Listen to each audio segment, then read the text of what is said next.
할렐루야. 오늘은 두 사도가 오래 있어 라는 제목으로 하나님의 말씀을 대언하도록 하겠습니다. 20세기 현대 미술에 있어서 지대한 영향을 미친 화가들이 여러 명 있습니다만, 그 중에 대표적인 두 사람을 꼽는다면요, 빈센트 반 고흐와 폴 고갱을 들 수 있다고 합니다. 한번 볼까요? 이게 누굽니까? 고흐, 그죠? 또 그 다음 사람 고갱입니다. 이렇게 생겼습니다. 네덜란드 출신인 이 반 고흐는요, 미술사에서 이야기하기를 이상할 정도로 꼼꼼한 이렇게 터치와 아주 타는 듯한 강인한 색채로 인해서 반 고흐 특유의 화풍을 만드는 사람이다 라고 이렇게 이야기를 하고요. 또 고갱, 프랑스 출신인 고갱은 강렬한 색채를 실험하였다. 그래서 강렬한 색채를 실험한 선도자로 해가지고 그의 작품이 많은 사람들에게 영향을 미쳤다라고 평가를 받는 사람입니다. 한 사람은 네덜란드 사람, 한 사람은 프랑스 사람이었다. 하지만 이들은 프랑스에서 활동을 하는데요, 재미난 것은 나이도 달랐고 나라도 달랐는데 또 배경도 다르고 그림의 화풍도 달랐는데 서로 친구가 되어서 굉장히 잘 지냈다는 것입니다. 그래서 심지어 고갱이 경제적으로 어렵게 되었을 때에 이 반 고흐가 살고 있는 집으로, 아르이라는 곳에 있던 노란 집이라고 불리는 노란색으로 칠해놓은 집으로 가서 함께 살았다는 것입니다. 친구가 어려워지니까 자기 집으로 데려다가 같이, 자기도 어려운데 먹을 것 나눠 먹으면서 살았다는 거예요. 그러면 여러분, 이 둘 사이는 얼마나 친한 친구겠습니까? 그죠? 어렵다는 이야기를 듣고 우리 집에 와라. 그래서 자기도 어려운데 먹을 거 나눠서 먹고 그랬습니다. 하지만 재미난 것은요, 이 둘이 그동안 잘 지낸 친구였는데 한 집에 살면서 그 우정이 깨졌다는 것입니다. 한 집에 살면서 서로 단점이 보이기 시작합니다. 한 집에 살면서 서로 하품을 지적하기 시작합니다. 저 친구는 왜 저렇게 그려? 저 친구는 왜 저렇게 그려? 그래서 결국 둘이가 다시는 안 보기로 결별하고, 고갱은 이사를 가고 나서 그 다음부터는 그렇게 돈독했던 친구였는데도 불구하고 한 번도 만나지 않았다는 거예요. 근데 이런 일이 뭐 이 둘만이겠습니까? 그죠? 아무리 친한 사람도요, 함께 지내다 보면은 단점이 보이기 시작합니다.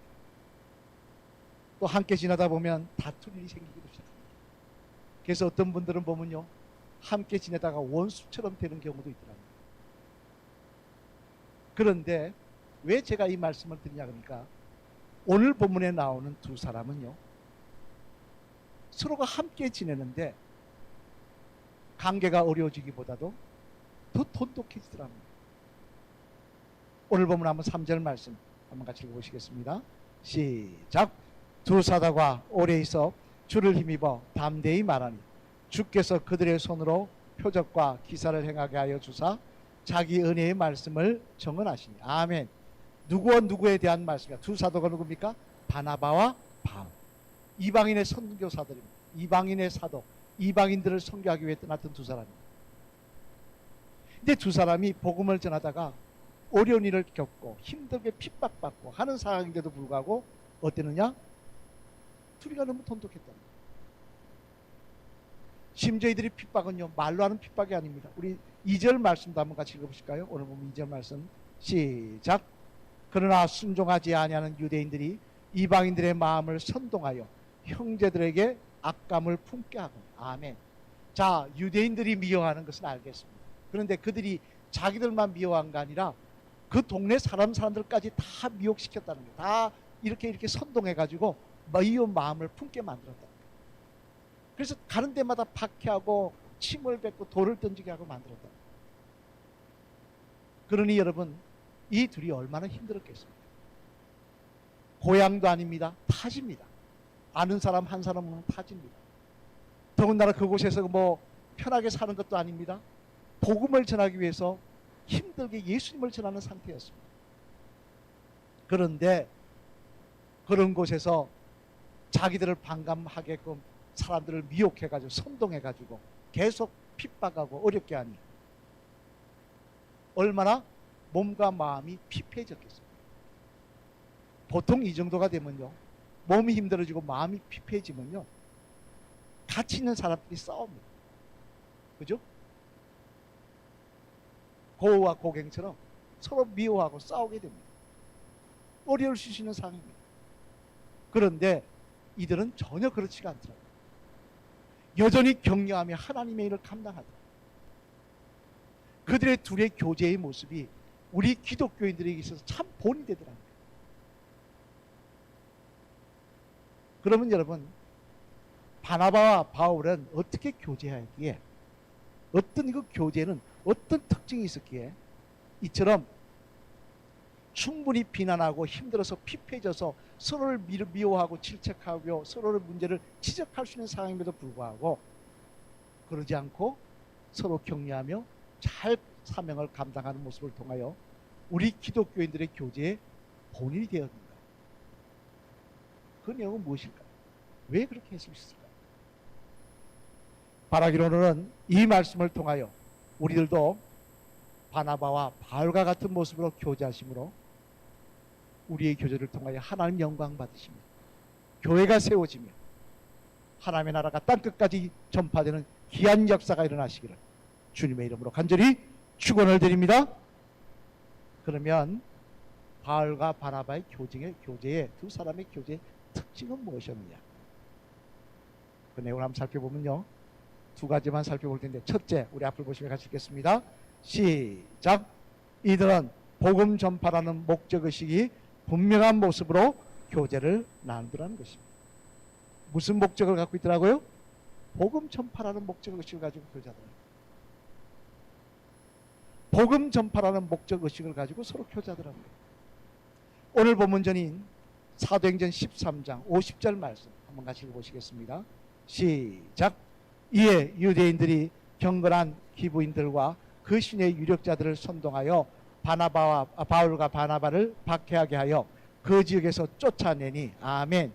이 말씀에 보면요, 바나바와 바울이 비시디아 안디옥에서 복음을 전하다가 핍박을 받아 쫓겨났다는 말씀인데, 근데 여기서 제가 읽으라고 드린 이유는 뭐냐? 이 두 사람의 이름입니다. 여기 보면 누가 먼저 기록되어 있습니까? 바울과 바나바. 근데 재미난 것은요, 이 이전에는 한 번도 이렇게 기록하고 있지 않습니다. 우리 사도행전 13장 2절 말씀 한번 읽어보실까요? 앞으로 읽겠습니다. 시작. 주를 섬겨 금식할 때 성령이 이르시되 내게 불러 시키는 일을 위하여 바나바와 사울을 따로 세우라 하시니. 아멘. 사울은 바울의 다른 이름입니다. 헬라식 이름, 히브리어 이름으로 이 이름이 바뀐 것 뿐인데요, 이 바나바라 누가 앞장서 있습니까? 바나바가 앞장서 있습니다. 이건 단순히 뭐 우리 순으로 가나다 순으로 뭐 누가 먼저 그런 뜻이 아닙니다. 이름이 앞장섰다는 것은 뭐냐면 이 사람이 책임자라는 이야기예요. 이 사람이 지금 모두를 책임지고 주도하는 사람이라는 거예요. 연장자이며 책임자라는 의미입니다. 사실 여러분, 바울보다 바나바가 나이가 많았습니다.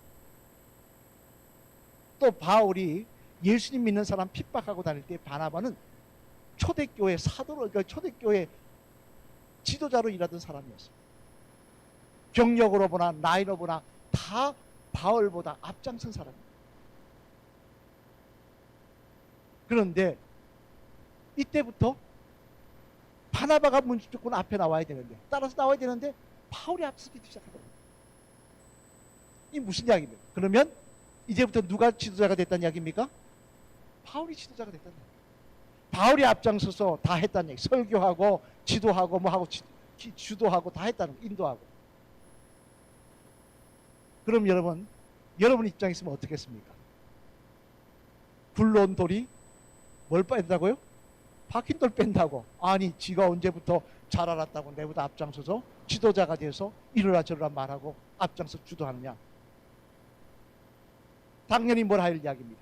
그런데요, 재미난 것은 바나바는 거기에 대해서 뭘 하지 않더라고요. 바울이 주도하는 데 대해서 순종하더라고요. 바울이 설교하게 하고 바울이 앞장서서 나가게 하고 그가 주도권을 인정하더라는 거예요. 그거 왜입니까? 나이도 많고 경력에 있어서도 지도자로서 훨씬 앞선 사람인데 왜 이렇게 합니까? 왜 포기합니까? 기득권을.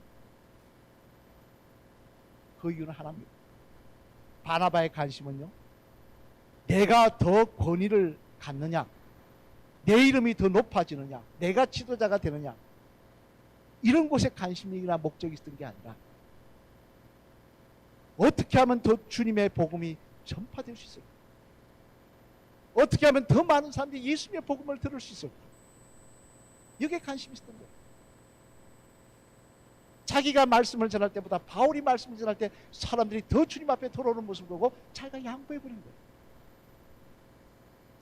바울에게 성령의 역사가 나타나는 걸 보고 바울 앞장서서 세우면서 그를 통하여 선교 사역이 진행되게 하더라는 것입니다. 과거에 한 번은요, 서울 시내 교회를 탐방하다가 서울 시내 중심가에 있는 교회입니다. 이 사대문 안에 있는 교회입니다. 오랜 역사를, 감리교회는 아닙니다. 오랜 역사를 가진 교회였는데 제가 이름은 말씀드리지 않겠습니다. 이름 이야기하면 아는 교회도 있을 거예요. 그 교회가 방문했는데요, 목사님들이 방문했는데 역사를 소개하시면서 그 소개하시는 그 교육자님이, 부목사님이 뭐라고 이야기하니까 오래전에 안타깝게도 교회가 둘로 나누어졌다는 거예요. 나눠진 교회가 저 앞에 길 건너 저기 있는 교회랍니다. 근데 그냥 나눠졌으면 뭐 교회가 이렇게 커져서 나눠졌으면 그죠? 뭐 좋다 할 수 있는데 나눠진 이야기를 들어보니까 기가 막힙니다. 왜 나눠졌느냐 하니까요, 원래 그 교회가 피난온 또 서울의 양반들이 세운 교회래요. 그런데 어느 순간 보니까 쌍놈이 들어와 가지고 설치더라는 겁니다. 교회를 열심히 하더라는 거예요. 그러니까 교회를 열심히 하면 누가한테, 사람들한테 인정을 받지 않습니까? 그러니까 뭐라냐면, 아니 양반교회 쌍놈이 들어와서 설치는 걸 꼴을 못 보겠다는 거예요. 이래 싸우다가 나눠졌답니다.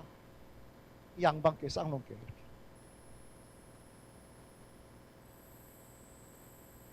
아니 여러분, 하나님 믿는데 양반이 어디 있고 쌍놈이 어디 있습니까? 성경 어디에 양반과 쌍놈이 한 교회 다니지 못한다는 게 어디 있습니까? 사실 초대교회는요, 쌍놈보다 더 노예들이 주인과 함께 한 식탁에 밥을 먹으며 형제여 자매여 했지 않습니까? 우리가 오늘 유해를 말씀 그 빌레몬스에 나오는 오네시모는요, 주인 몰래 도망간 노예였습니다. 그런데 주인이 용서해 줘가지고 성도가 되고 결국 초대교회 감독까지 되지 않습니까? 그런데 서울 시내 한 있는 교회가 이런 것에 관심을 가지고 교회가 나눠지더라는 거예요. 기가 막힌 이야기죠. 주님 앞에 정말 부끄러운 이야기죠. 하지만 이런 모습이 이 교회만의 이야기는 아니라는 것입니다. 오늘날 한국교회 문제점이 뭡니까? 목사님들 한 이야기가 있습니다. 연말만 되면 두렵다. 왜 연말만 되면 두려울까요? 직분 세우는 것 때문에. 권사 안 세워준다고, 장로 안 세워준다고, 교회 나온다 안 나온다고. 하나님 앞에 헌신하며 최선을 다해야 되는데 직분 밖에서 사람 눈초리에 맞춥니다. 그렇게 해서 직분 얻어서 뭐 할 겁니까? 주님은요, 우리에게 뭐라고 말씀해요? 우리 야고보서 3장 1절 말씀 한번 읽어보실까요? 뭐라고 말씀하신지. 야고보서 3장 1절 말씀 같이 읽어보시겠습니다. 시작. 내 형제들아, 너희는 선생된 우리가 더 큰 심판을 받을 줄을 알고 선생이 많이 되지 말라. 아멘. 무슨 말씀입니까? 여러분 잘 기억하십시오. 무슨 말씀입니까? 직분이 귀하면 귀할수록 하나님의 심판도 강하다는 거예요. 똑같은 잘못을 해도 집사님이 받는 심판과 장로님이 받는 심판이 다르고, 장로님이 받는 심판과 목사님이 받는 심판이 다르다는 거예요. 우리 신경 안 씁니다.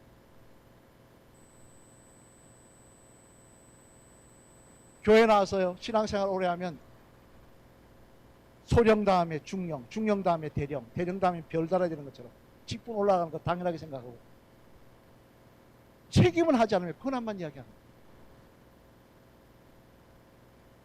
목적이 딴 데 있어요. 관심이 딴 데 있어요. 또 재미난 게 뭐가 있습니까? 우리 아픈 속을 이야기해서 죄송합니다만 또 교회에 앉아 관심사가 누가 무슨 옷 입고 왔느냐, 무슨 차 타고 왔느냐, 여기에 관심이 있어요. 어떤 직장 다니냐. 그래서 사람을 무시하고 상처받게 합니다. 관심이 엉뚱한 데 있어요. 주님 뭐라고 하십니까? 그렇게 관심 보인 사람이 우리만이 아닙니다. 예수님의 제자들도 그런 모습을 보일 때가 있었어요. 그러자 예수님 뭐라고 그러십니까?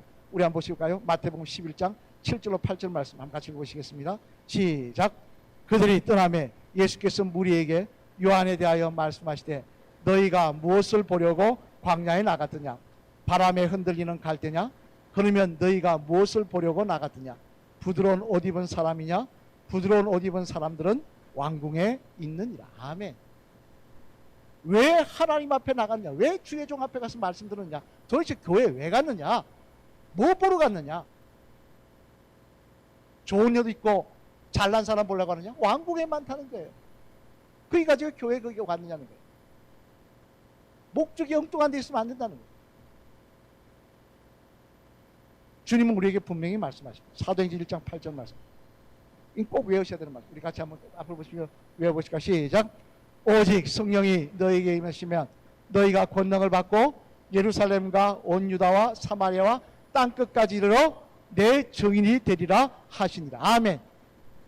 예수님 마지막에 부활하시며 성천하시면서 우리에게 선포하신 말씀 명령입니다.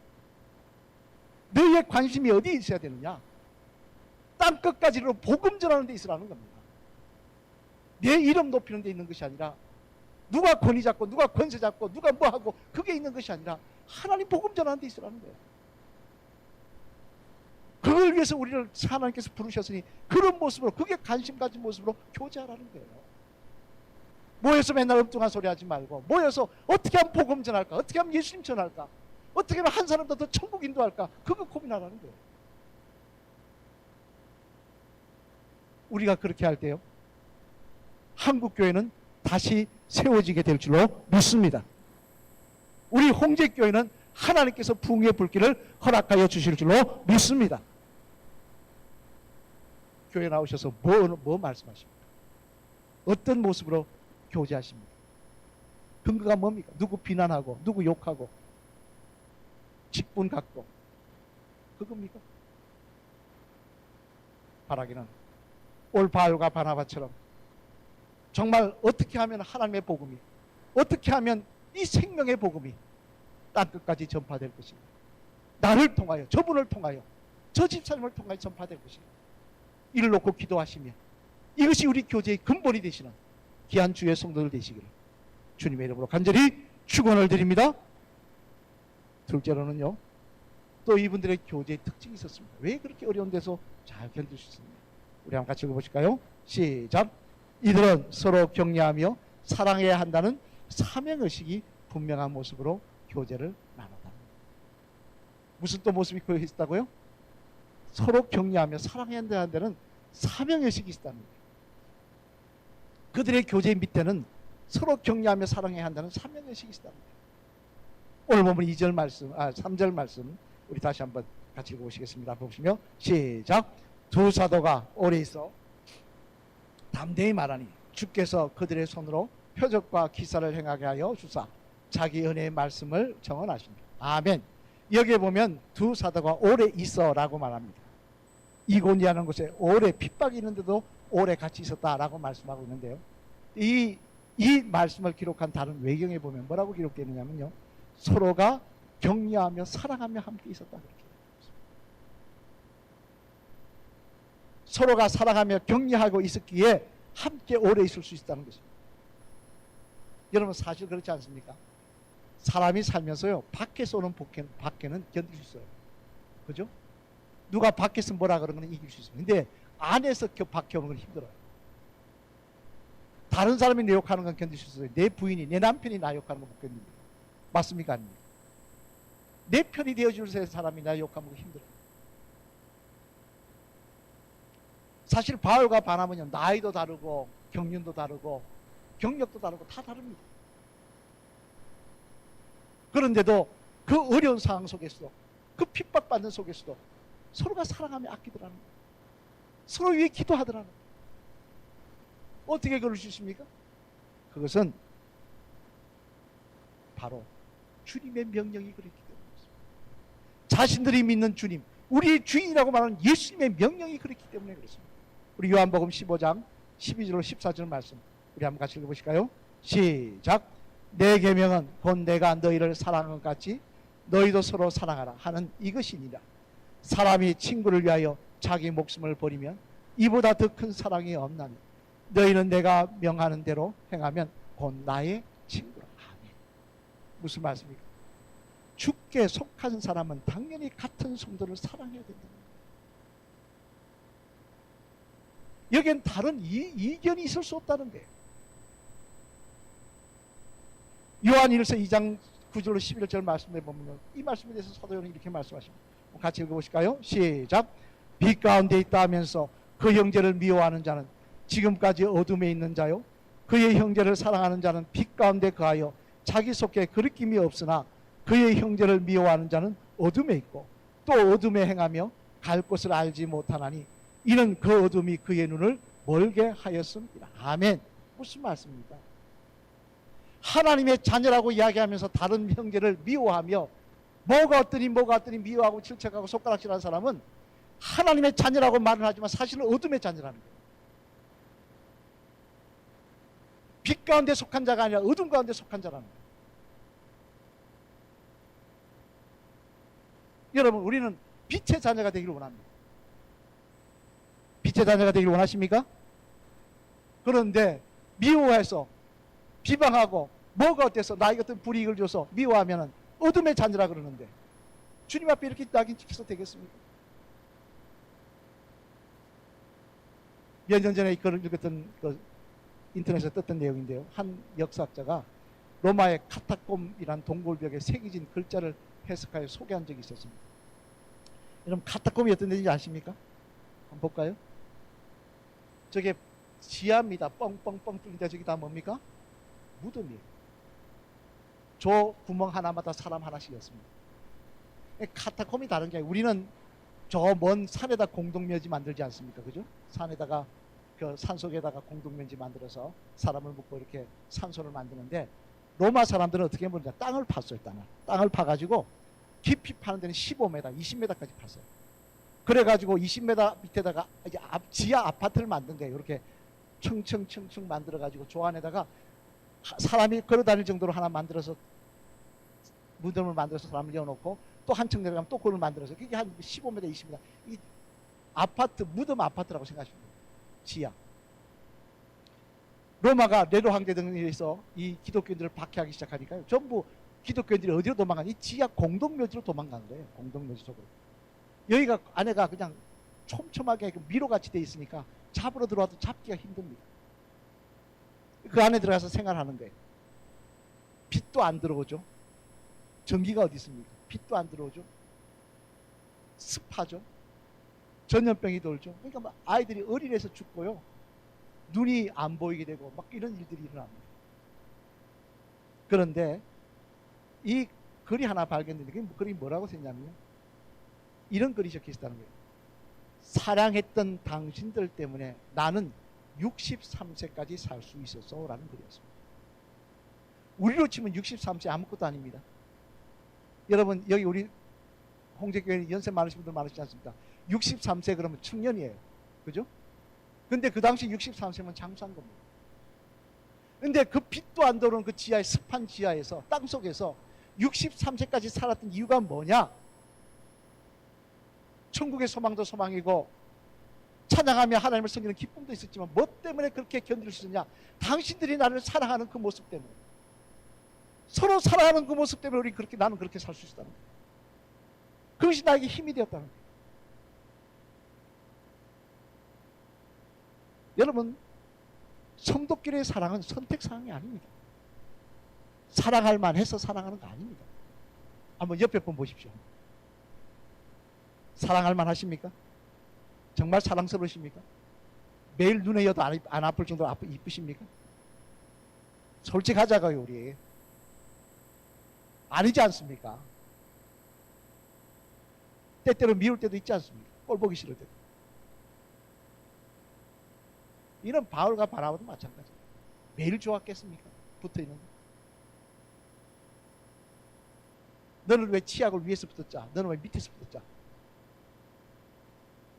그럴 수 있는 거죠. 하지만 이들은 주님이 사랑하라고 하셨기에 이를 위해 기도하며 성령의 도우심을 받으며 서로 사랑하며 지냈다는 것입니다. 이게 이들의 교제의 모습이었다는 거예요. 그랬기에 그런 어려운 상황 속에서도 끝까지 오래 있으며 그 핍박을 견디며 서로 격려하며 바울을 앞장 세우며 그 선교 사역을 감당하더라고요. 우리들도요, 주님 앞에 성령의 도우심으로 주님의 명령대로 빛의 자녀가 되기를 원합니다.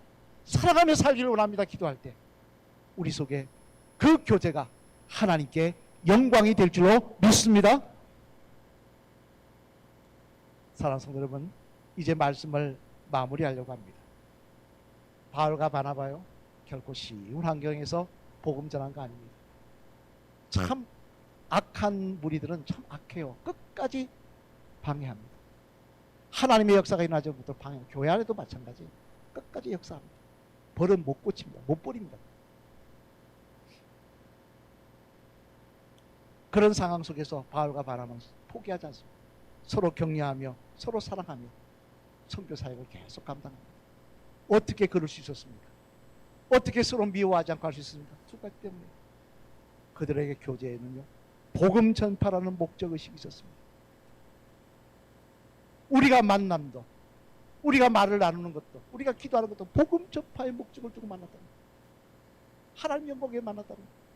또 서로 사랑하는 주님의 명령에 순종하기 위해서 만났다는 거예요. 그랬더니 이 두 사람을 통하여 하나님 영광 받으십니다. 서로 화목하는 모습을 통하여, 서로 하나 되는 모습을 통하여 하나님의 역사가 그들을 통하여 이방인들이 있는 곳곳마다 교회가 세워지며 하나님의 역사가 일어나는 은혜를 허락하여 주시더라는 것입니다.